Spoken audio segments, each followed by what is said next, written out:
আসসালামু আলাইকুম বন্ধুরা, কেমন আছেন সবাই? শুভ সকাল সবাইকে। তো দেখতে পাচ্ছেন কি পরিমাণ কুয়াশা, মাশাআল্লাহ। তো আজকে কুয়াশা নিয়েও বলবো না কথা, পাখি নিয়েও বলবো না কথা। আপনাদেরকে একটা কথা জানানোর জন্যই ভিডিওটা করতেছি। আসলে হয়েছেটা কি,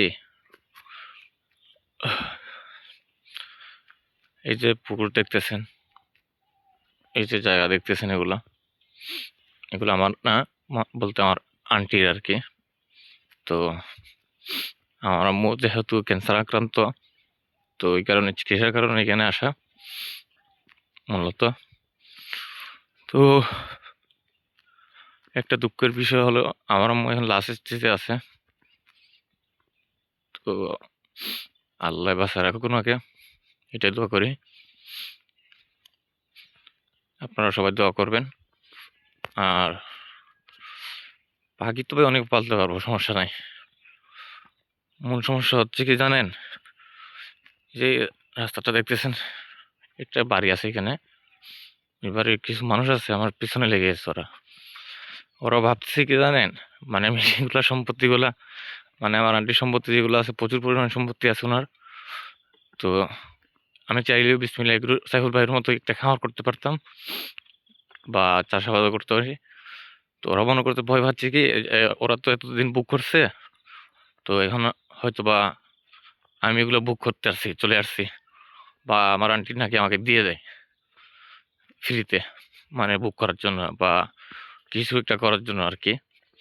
তো আসলে ভাই আমার মনে ওরকম কোনো ইচ্ছাও নাই, চাহিদাও নাই। কারণ আমার বাবারও কিছু সম্পত্তি আছে মোটামুটি, মাশাল্লাহ। তো আমি চাইলে ওইটা দিয়েও কিন্তু ইয়ে করে ফেলতে পারি, মানে একটা এগ্রো বা ফার্ম এগুলো দিতে পারি আমি। তো এখন প্রচুর ঠান্ডা পড়তেছে এখানে। উফ, বুকও ব্যথা করতেছে, কথা বলতেও একটু কষ্ট হচ্ছে আজকে। আর আমার মূলত হাই প্রেশার। তো দোয়া করবেন আমার জন্য একটু আপনারা। আরও আমার দর্শকরাও কিন্তু দেখলাম যে মোটামুটি আমাকে ভালোই বাসেন আপনারা, না হলে 2000 সাবস্ক্রাইবার হইতো না। তো আমার মনিটাইজেশনটা কমপ্লিট হয় নাই। বিগত 2017 সাল থেকে আমি এই আমার ইউটিউবে এই চ্যানেলটাতে আমি আছি। আপনারা ভালো মন্দ সব কিছুই দেখছেন মোটামুটি, ইনশাল্লাহ। তো ওয়াচ টাইমটা কমপ্লিট করতে পারি না বলে আবার নতুন করে ওয়াচ টাইম দিয়ে দিছে ওরা। তো দেখলাম যে 190 মতো হয়েছে ওয়াচ টাইম আপনার। আর রিচ যা বলে আপনার 40-এর উপরে, 40,000 উপরে গেছে। তো এগুলো বলতেছি কথাগুলো, কারণ কি জন্য বললাম, দুনিয়াবি কোনো লোভ নাই আমার, বুঝতে পারছেন আপনারা। এগুলো তো আপনাদেরকে দেখাইছি আগে, তো নতুন করে দেখানোর মতো আর কিছু নাই আমার। তো আমার জন্য দোয়া করবেন আপনারা, আমি যেন একটা শিক্ষিত কৃষক হতে পারি। আমার দোকান ব্যবসা এগুলো তেমন একটা পছন্দ না, কারণ আমি যেহেতু পাখি পালতে পারি, ইনশাল্লাহ অনেক বই পড়ছি, তারপর রিসার্চ করছি, বিভিন্ন মেডিসিনের নাম জানি পশু পাখির ক্ষেত্রে, পশু হোক বা গরু হোক, ছাগল হোক। তো আমি রেগুলার ভিডিও থেকে বিগত ইউটিউব চ্যানেল বলতেছি না আপনাকে, 2017 থেকে ইউটিউব চ্যানেলে আছি আমি। তো এখন দেখেন গন্ডে, দেখেন কত বছর ধরে আছি।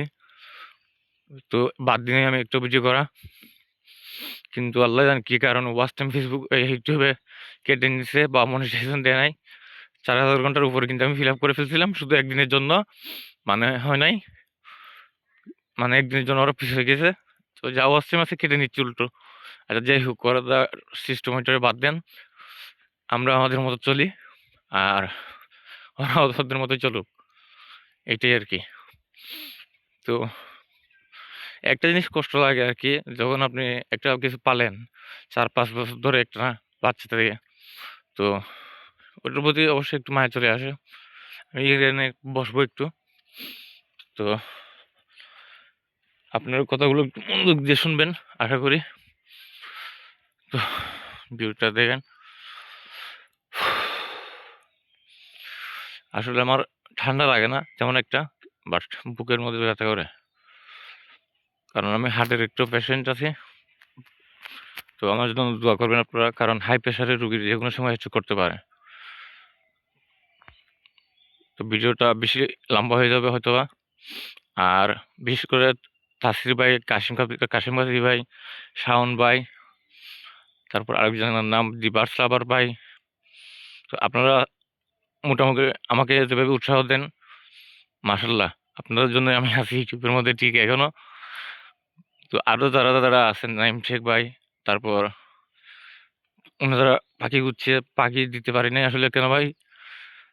পাখি দিতে গেল ঝামেলা, একে তো বাসের প্রবলেম এখানে। আর দ্বিতীয় হচ্ছে কথা, মানে হয়তো বা আমি আপনার কাছে পাখি পাঠাইলাম, দেখা গেল পাখি এখন যে ঠান্ডা পড়তেছে দেখেন কুয়াশার মধ্যে, পাখি অসুস্থ হয়ে যেতে পারে। তো আপনিও চাইবেন না পাখি অসুস্থ হোক, আমিও চাইবো না পাখি অসুস্থ হোক। ওই কারণে আর পাঠাই নাই। তো একজন এসে সবগুলা কিনে নিয়ে গেছে। তো এখন আমার নামে উল্টো এখানে মানে পিন মারার মতো লোকের অভাব নাই এখানে, এই জায়গাটাতে। কারণ ওরা সবসময় বলে আপনার, এই যে আমি পাখি ২-৩টা আনছি, ৪টা পাখি ছিল। পাখিগুলো আনার কারণে মূলত সমস্যা হয়েছে ওদের। যাই হোক, সমস্যা হইলে সমস্যা নাই, সেল তো করে দিছি। ওরা তো আর এখন শান্তি। তো মাঝখান থেকে আমার আন্টির সাথে আমার একটু সম্পর্ক হয়তো মনে হয় খারাপ হয়েছে, কল দিলে কল রিসিভ করে না। যাই হোক, আল্লাহ জানে ভালো।